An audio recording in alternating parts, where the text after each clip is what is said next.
All right, so many people know the big three as Rafa, Roger, and Novak, but people have also used the term big four before and like included Andy Murray in there. And yeah, he only has 3 Grand Slams, so a lot of people don't necessarily consider him part of the big three, but a lot of people have used the term big four. So we're gonna see if he really has had that level of dominance like the other three. So I'm gonna quickly throw this chart up there. I know I've showed it in a different video before, but like you can just see over the last 20 years how the big three have basically dominated all the Grand Slams.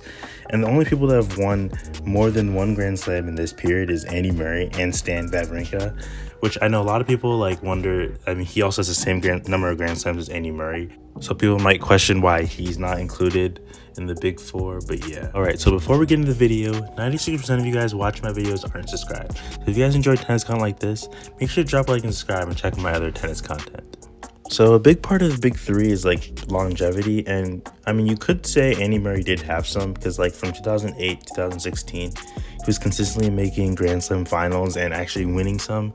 I'll quickly throw up this chart here. I know, another chart, but like you can see that he made a lot of finals, but he just ran into Novak or Roger Federer each time and lost. So like he was honestly one of the more dominant players, but every time he ran into Novak, I mean, he did beat him in the US Open and in Wimbledon, but like every time he ran into them, he just lost. Oh yeah, and another thing to mention for the longevity part is his hip injury. I'm sure everyone knows that he's playing with a metal hip right now, but like honestly, it's probably a biggest part, if not the biggest reason why he declined from where he was. I mean, he was world number one at that time. I'll definitely go over it later in the video. And yeah, so they're part of the reason why he has a 3-8 Grand Slam finals record, but they're just better players than him, so there's not really much he can do there. So the big three are also like good on multiple services, but Andy Murray's only made one French Open final, which I mean, it was really hard to make French Open finals back then, because that was kind of Nadal's peak, and Nadal is still good on clay. I mean, we don't know what he's gonna do this year, but he did win Roland Garros last year. So yeah, so Andy Murray was definitely better on hard court and grass. I mean, you could say that the big three are all pretty well rounded. I know Nadal's more clay focused, but he's still good on hard court. Has definitely won many hard court Grand Slam titles.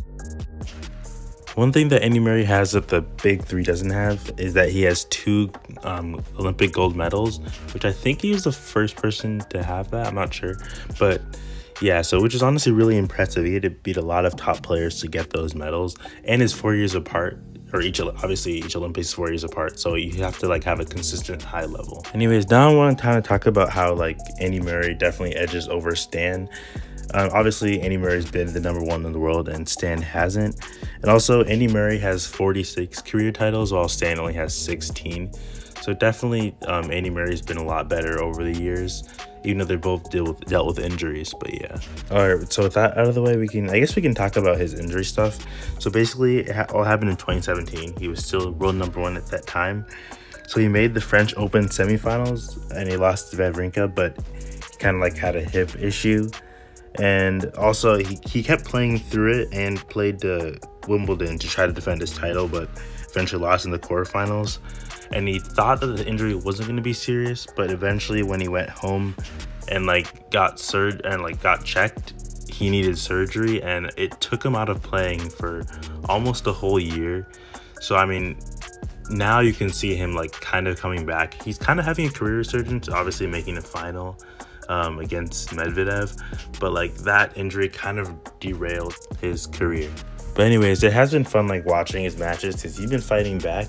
He's definitely climbing back up in the rankings, and obviously I mean, he's kind of having a career resurgence a little bit because he did make a final against Medvedev. But I mean, it's fun watching him coming back from all like being down to match point, which is just crazy. That's pretty much all I have for you guys, but I want you guys to comment if you think Andy Murray's like done enough in his career to be considered in the same league as the big three, or is he just a step below them? So basically, it's the big three or the big four. I want you guys to decide in the comments, but check out my other videos.